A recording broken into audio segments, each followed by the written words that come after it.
Un cancer du sein donc a été reconnu comme maladie professionnelle.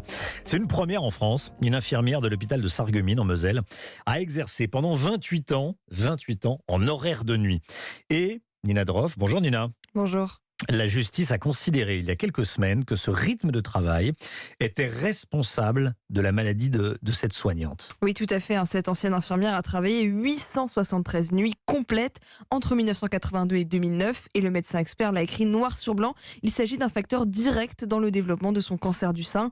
Plusieurs études de l'INSERM et de l'ANSES avaient déjà relevé un risque de cancer du sein accru pour les femmes ayant travaillé régulièrement de nuit avant la ménopause, probablement à cause du dérèglement de l'horloge interne, mais il n'y avait encore jamais eu de reconnaissance officielle. Il s'agit donc d'une victoire pour cette ancienne infirmière après un an de combats juridiques et administratifs, mais aussi pour les autres personnes dans des situations similaires, car ce cas pourrait servir de jurisprudence.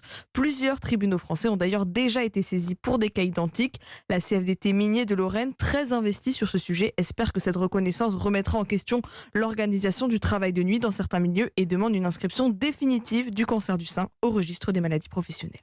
Nina Droff, merci beaucoup Nina.